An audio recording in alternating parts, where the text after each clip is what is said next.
So I'm not sure what it is, but it seems like for some reason, every 4 years, we have a series about politics. And I haven't figured it out yet why we do that. Actually, I know why. Today we're starting a new series called Talking Points, the perfect blend of politics and religion, because what we know is that with every election year, there's always some things that are on people's hearts and minds when it comes to navigating life in a political world. So, just to make sure that I trigger everyone in the room and everyone watching online, I just want to remind you that we are 16 days away from Election Day. That is 2 weeks and 2 days away from Election Day, so you still have 16 days of political ads and things being mailed to you. And on top of that, with the way things are this year, a lot of people are concerned that we won't even know who the next president is in 16 days. Because there will be ballots that still have to be counted, courts that still have to make rulings, and how those courts are arranged is a big debate right now. One of the things I noticed, first of all, I didn't have to do any research to know that there's a lot of political tension right now. Like, we don't need research for that. But I was curious to see what some of the major polling companies were saying about this. So one of the companies I looked at is called Pew Research, P-E-W Research. They do a whole lot of stuff related to culture in general, but also, as you might assume, how it relates to religion and faith. And so as I was reading one of the articles from Pew Research, usually they're a cut and dry, like here's the data, here's the quick analysis, and then they move on. There was one line in one of their articles that really caught my attention. They were talking about the uncertainty with the election and the afterfall of whatever happens, and they're looking at the data and just sharing what they've found. And this is what they said. They said, "It is difficult to recall an election in which the public has had such a wide array of concerns about the election process and its outcome." And when a research company says it is difficult to, basically they're saying we can't find any other years where things have been the way they are right now, with tensions being as uncertain as they are right now. So for a few weeks here, as we head into another election year coming up, we want to take 3 weeks, 3 Sundays, to be able to pause and just take a look at religion and politics, not to sway votes, not to realign votes. That is definitely not our intent. Our intent is simply to give you a 30,000-foot view of what it means to follow God in a political country, to follow Jesus while also still having the right to vote, and how to interact with people who might view things differently than you, and what even to do if you have a strong moral, ethical view on a position that you feel you need to do something about. So we're trying to take a neutral approach to this.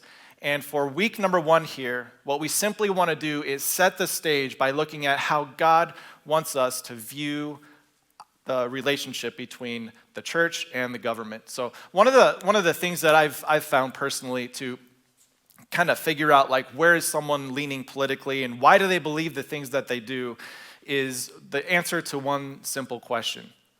The question is, what do you want your government to do for you? If you ask someone to answer that question, you don't ask them if they're affiliated with a party, you don't ask them about any issues specifically, you just ask them, what do you want your government to do for you? Quite often you'll see that answer applies to a variety of different other answers in their life. There's some answers, like you want government to do a lot for you, and on the other side, not a whole lot. And there's a difference of opinions and views as to how to answer that question. But for the sake of today, I'm not even going to entertain our possible answers to that question. I'm wondering in this message today, what did God intend for governments to do? What was his ideal? And what we're going to see today as we unpack a section from Romans chapter 13 is that it's not just that governments kind of happen by accident. Like, some people kind of took control and now they're in charge and now it's just the way things are. But what we're going to see is that government was actually created by God for a very specific reason and purpose. In fact, if we want to get really technical on this, government started in the Garden of Eden with just 2 people. The way that God ordered and designed things, there was always a system in place of order. It's just that it gets a little bit more bigger and complicated the more people that you have. So what I want to show you today is, for number one on the sheets, it's simply the idea, the truth that we're going to build on throughout the entire message. And the whole idea is simply this, that God intended for church and state to do different things by different means.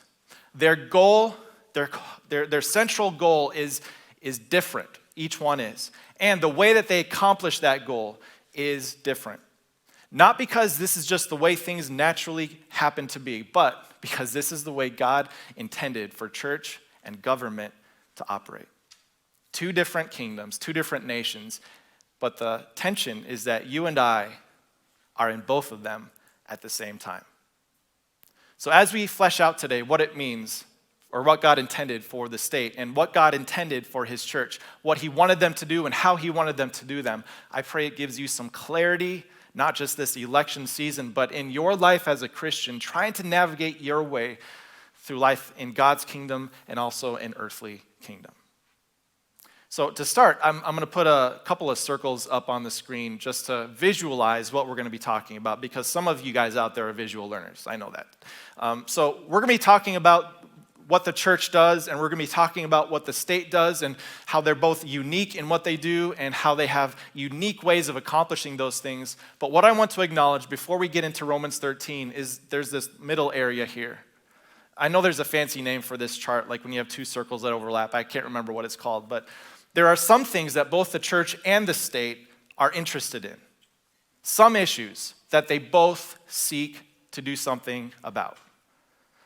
Maybe one is helping those in need. It is in the best interest of the state to not have a whole bunch of people who are homeless, and so they have government programs to help those who are in need. Guess what? The church is also interested in those who are in need, not so much because it benefits the state, although it does, but even deeper because helping those who cannot help you back is an exercise of your religion, or your relationship with God himself. Both are interested in that, but they both do it for different reasons and in different ways. There are some things that overlap, but the danger that I've seen in some, and I even see in myself, is to blend these two together, to put church and state so close together, next slide, that it's almost this church-state type of idea where we want the church to do the things that the state should be doing, and we want the state to do the things that the church should be doing. And when we confuse these things, it will only lead to frustration and lack of communication, and it will lead to a system in your mind and in your world where things won't be done the way that God intended them to be done. It's important to recognize how God intended those two things to do their unique jobs in unique ways. In the way that, as Thomas Jefferson put it, there is a separation of church and state that even our forefathers who wrote the Constitution recognized, that there should be this separation. And today we're going to see why in Romans chapter 13. So that's what we're going to do today. And I think this is academic enough that it shouldn't offend anybody, right? Yeah, we're not talking, I chose my colors carefully. This is not red and blue, so we're not going there. But what I do want to do is just as we jump into Romans chapter 13, where Paul talks about, he's going to talk a lot about the state, and I'll fill in some details about the church. I need to give you some context for Romans because the context here is so important as to what he's about to tell us. The context is simply this. Get this. Pretend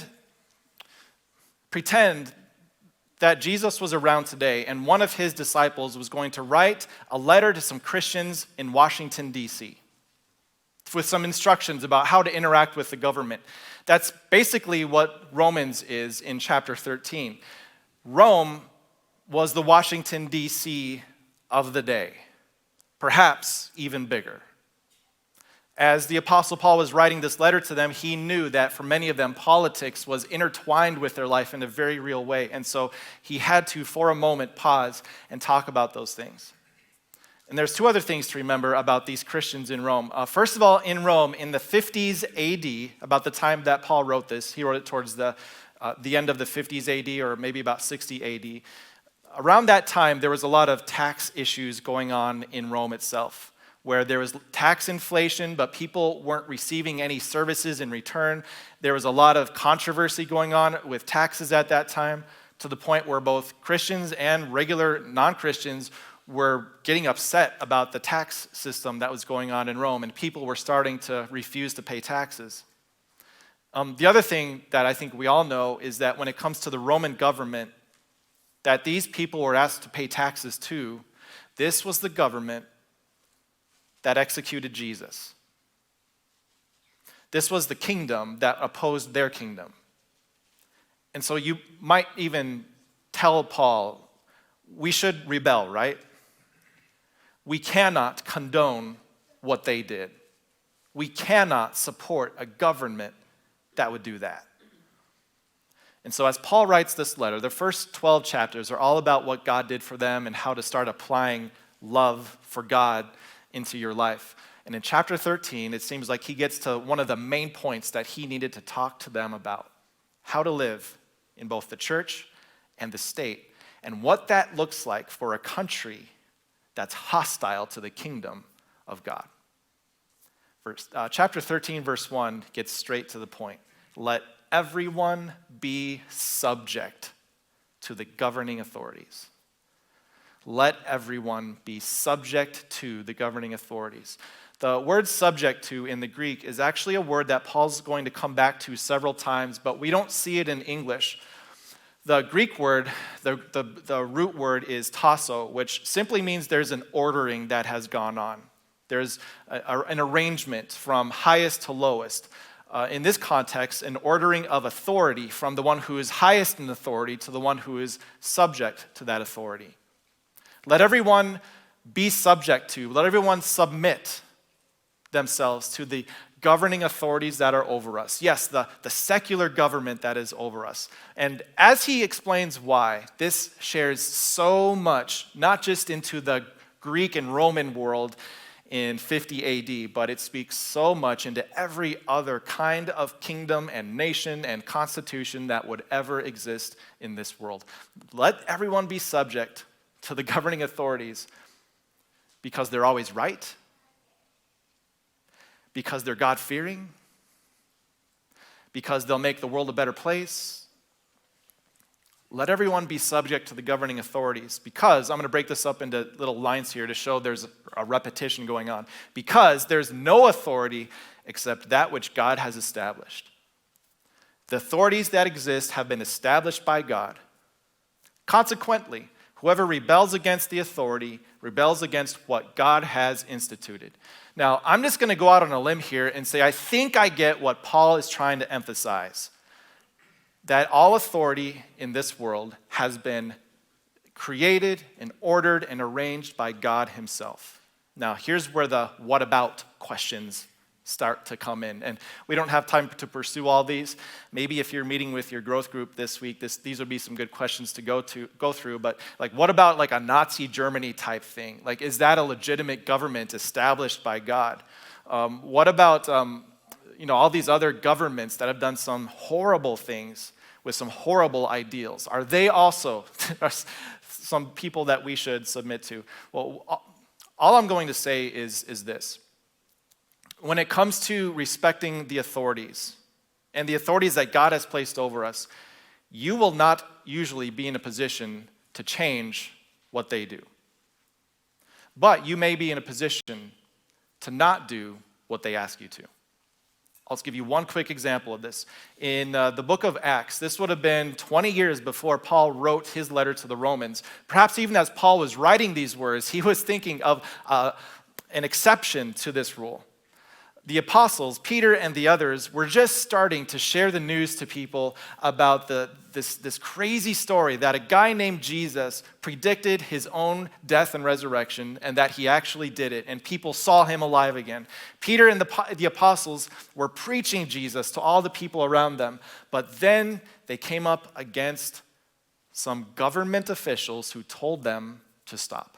I'm going to open up to Acts chapter 5 just to give you the quick story. So the apostles were brought in before the Sanhedrin to be questioned by the high priest. The Sanhedrin was not just some government that had established itself. The high priest was not just a person who said, hey, we need a high priest and I'm going to be in charge. These governing entities were established by God himself in the Old Testament. The way he ordered the government of Israel, it meant that there was a judge court called the Sanhedrin, that there was a high priest who oversaw it all, and there was an order there that God himself had established. And so, as Peter and the apostles stand up in front of them, they recognize this is not just some human institution. If there was a government that God had ordained, this is it. So they were questioned by the high priest. He said, "We gave you strict orders not to teach in this name." They don't even want to say the name Jesus.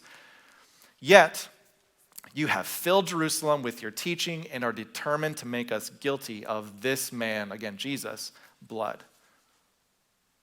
Translation, you need to cease and desist everything you're doing, or else. Or else the power of this court will be over you. You will be judged as guilty. So how would Peter and the apostles react? Quite simply, we must obey God rather than human beings. We must obey God rather than human beings. They weren't able to change the mind of the court. They weren't able to change the views of the high priest, but they were in charge of how they reacted to the commands that were given to them. And that's how it is with life in two kingdoms. You cannot change the government you're under. It has been established by God. Maybe your position includes, maybe there are some government officials in the room or watching online. Maybe we have a president of the United States watching. I doubt it. But if that were you, I would say that there's a weight to your calling.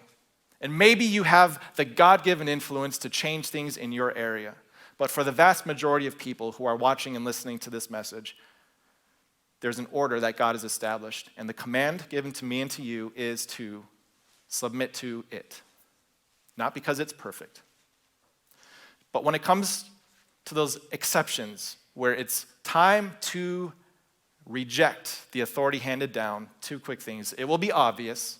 It will be a matter of conscience where there's a very sharp disagreement between what you're being told to do and what God has asked you to do. And then also, the authorities that are put in place by God will have to answer to some God someday.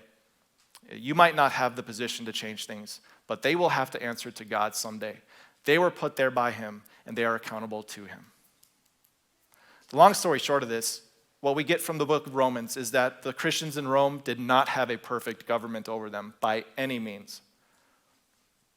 And yet Paul told them, by inspiration of God himself, submit yourselves to the governing authorities, not because they're good, not because they're perfect, but because they're there by God's blessing. Can you imagine a life with no authority? Here's where we get to broaden this. It's not just a political thing, but in every situation of life, everyone has some authority over them. Can you imagine a household where there's a toddler and a parent, and there's no authority? Like the toddler or the adult, the parent, they just give some suggestions like, hey, you probably shouldn't touch the stove, but who am I to, tell you what you should do? And what would life be like with no authority? What all of us know is that as great as our parents can be, they're never going to be perfect, but they are still a blessing and they are still there because God has instituted authorities in our life. So the takeaway from this, number 2, imperfect authorities are a gift from God.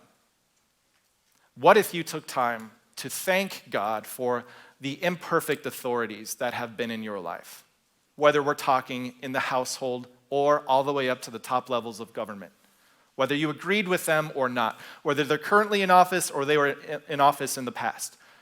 What if you were to thank God for the gift of authority, even when it was imperfect in your sight, in your opinion, in your mind? I think it would change the way that we view our life in this world. Because you know what? God hasn't placed all of us in those positions. And that's a big burden to carry. There's a lot of decisions that would make someone unpopular. But instead of being against, what if we were for? Instead of rebelling in our thoughts, in our words, in our actions, what if we were for? Submit to your governing authorities because they are placed there by God himself. So Paul is going to go on here. We have to keep moving. He's going to share some ideas for what it looks like to do this. and the consequences of not doing this. And as he does so, he's going to flesh out for us more specifically what God intended government to do and how that's different from what God intended church to do. So we're going to look at verses 2 and 3, Romans 13. Consequently, whoever rebels against the authority is rebelling against what God has instituted. And those who do so will bring judgment on themselves. Rebelling against the government authorities will put you in judgment. Well, judgment from God or judgment from the governing authorities? Yes. If you rebel against them, rulers hold no terror for those who do right, but for those who do wrong, so be aware. And also, if you rebel against something that God has put into place, it's as if you're rebelling against God himself. So Paul is making a rational conclusion here. If God put them into place, rebelling against them is the same as rebelling against him. He goes on, verse 4. He says, do you want to be free from fear of the one in authority? And everyone said, yes. So here's what you have to do.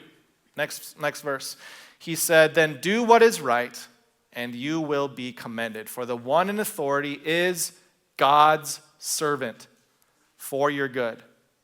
The Roman government was God's servant to do good for those Christians living in Rome. They were God's servant. He's going to repeat that title a few times. A servant of God, whether they know it or not. So, do what is right and you will be commended. Quick story. So, have you ever been pulled over for doing the right thing? I got pulled over for that once. We were boating with some friends, and the what do you call them? The boat police. I don't go boating very often. They pull up around us. They put on their lights. They pulled us over, which is unusual when you get pulled over in a boat because you don't really pull over. You just kind of stop in the water. But they pulled us over, and they rewarded us because our kids were wearing life jackets. So we got some free coupons for Dairy Queen. We were commended for doing what was right. And I don't think it happens too often, but what does happen with our government is that they incentivize good things that help people in general. They give tax breaks for things that help communities and help states. They incentivize good behavior because that's how they can work. They can distribute things that commend people. But the opposite is also true, as Paul goes on here. He says, if you do wrong, be afraid, for rulers do not bear the sword for no reason. They are God's servants. Again, he uses that word, God's servants, agents of wrath to bring punishment on the wrongdoer. They use the sword to level the playing field and to bring justice where there was no justice. So, we're starting to get a feel for how the state is designed to do things the church is not designed to do in a way that the church was not designed to do it. The state carries the sword to punish those who do wrong, to intimidate people using fear to not do things that would be bad for the whole. And so Paul wraps up this conclusion. They commend those who do good. They punish those who do wrong. They operate by fear and reward. Therefore, Paul continues, he says, therefore it is necessary to submit to the authorities not only because of possible punishment, but also because of conscience. Because you recognize that not only can they punish you for failing to do whatever they ask you to do, but because they are in place by God himself. God has instituted this as his servant to watch over the public good by using praise and by using punishment. And then I think this is where Paul gets to the primary thing that he's been wanting to get to. He says this, here's a practical application for those in Rome. He says, this is also why you pay taxes. 4, the authorities are God's servants who give their full time to governing. And what every follower of Jesus knows is that when someone gives you something, the natural response is to reflect something back to them. Give to everyone what you owe them. If you owe taxes, pay taxes. If revenue, then revenue. If respect, then respect. If honor, then honor. And as Paul wraps this up, he simply leaves that as his application for those Christians in Rome, to apply it to their circumstances and their situation.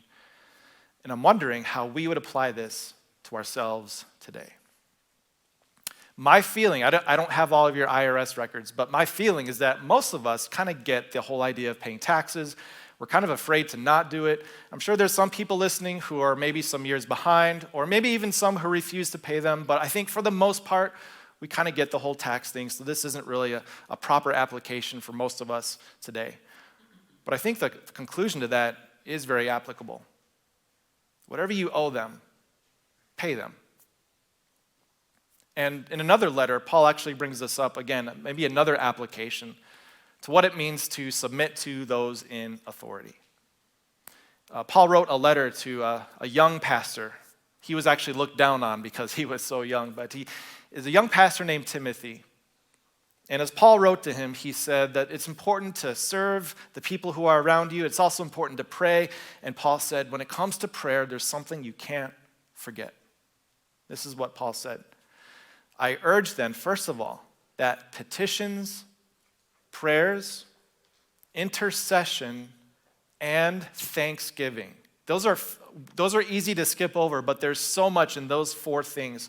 Putting yourself in the place of someone, seeking God's help on behalf of someone, thanking God for someone. There's so much in those four words. That those be made for all people, and then he gives a special applications. Pray for kings and all those in authority. Pray for them. And how he ends is so important. Pray for them so that they will make the country a better place. No. Pray for them that it would be more God-fearing. No. Pray that our country goes back to God. No, that is not the role of government. Pray for those in authority. That, here's how he really ends it, that we may live peaceful and quiet lives in all godliness and holiness. The role of the government is not to bring people back to God. When it comes to authority, the nation is under God, yes, but it is not the role of government to make people follow God or to make them, out of fear, seek God.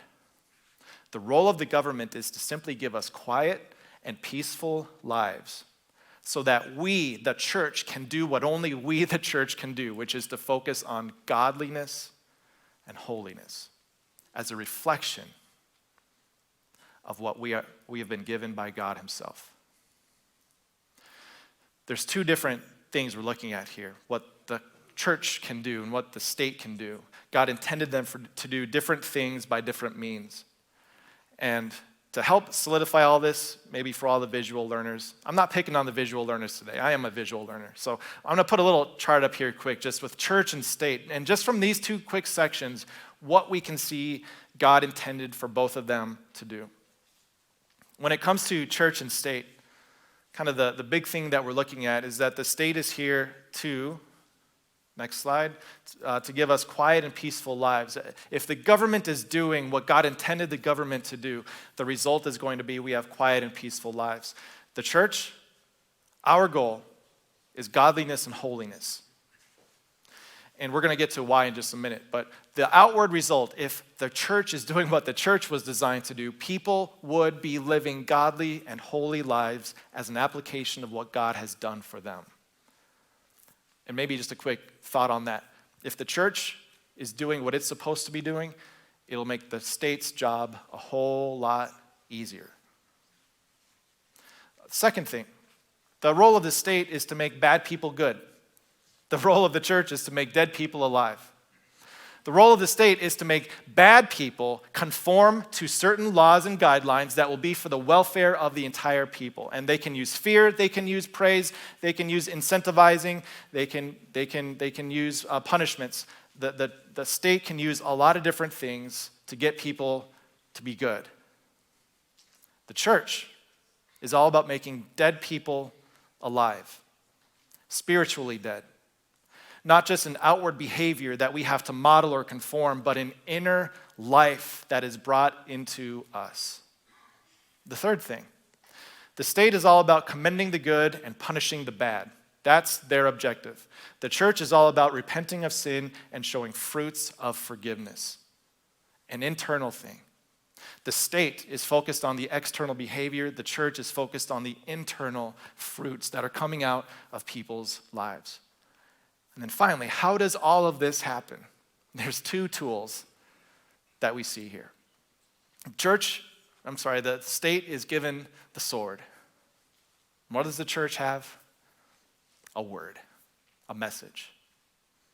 The sword is designed to strike fear and intimidate. The message, the gospel, is designed to elevate and highlight the problem of sin, but also to bring life and healing. When you understand these two kingdoms for what they are and what they're supposed to do and how they do it, it will give you such clarity as you envision what your ideal picture of government will be. But the takeaway from all this, number 3, is that you shouldn't expect one to compensate the other. If one is not doing its job, the other cannot step in and do it for them because the tools are different, the mission is different, and the means are different. We have to keep those two things in our minds isolated. I think we can celebrate and elevate and really make a big deal about that little cross-section where church and state overlap on some key issues. And that's always interesting and amazing to see what church and state can do together. But for the most part, our overall mission and how we accomplish that is different by design. This is the way God intended government to work and church to work. And to close, I want to give you one quick story. This is from the life of Jesus.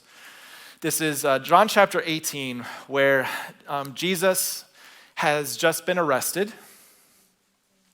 He was about to be crucified, but before he could be crucified, he had to be tried. He had to be put on trial. And so, first of all, he went to the Jewish government, the Sanhedrin, the high priest, and Jesus had to answer to them. And then, since the Jewish government could not execute under Roman law, the Jews sent him to Rome, or to the Pilate, to be tried in front of Rome itself. So just get this. Literally, the head of the church, Jesus, is being tried by a head of the Roman government. And what happened in that, it's not even a face-off, what happened in that exchange is so interesting. Here's what Jesus said in verse 36. He said, "My kingdom," you've got your kingdom, "my kingdom is not of this world. If it were, my servants would act just like your soldiers are acting right now. They would have weapons, they would have clubs, and they would fight to prevent my arrest by the Jewish leaders. If I really did have a kingdom like yours, I would not be here right now. But my kingdom is from another place." Jesus had such remarkable clarity about the differences between his kingdom and any earthly kingdom that he was willing to submit to his governing authorities even when he didn't have to, and even when everything was at stake. And yet he knew when to say no to the orders that were given to him by his authority. He recognized the difference, and thankfully, that's why we are here today. The kingdom that Jesus established for you was not one where he intimidates out of fear. You better be good. You better behave. You better conform. That is not the kingdom that Jesus established. His kingdom was established because of God's kindness and his grace. He who had no sin became sin for you. He who was elevated to the very top submitted himself to you. The kingdom of Jesus is very different than the kingdom of government. And because of that, we have hope and we have life. And so my question for you, my application, is simply to call into question what you've been expecting and what you've been wanting your government to do for you. Maybe you're completely lined up with church here and state here, and you have a proper appreciation for those two things and how they work. Maybe you've been expecting some things from your state, your government, that are really in the category of the church. And maybe you've been expecting some things from the church that are really in the category of the government. Would you just call into question what you've been expecting?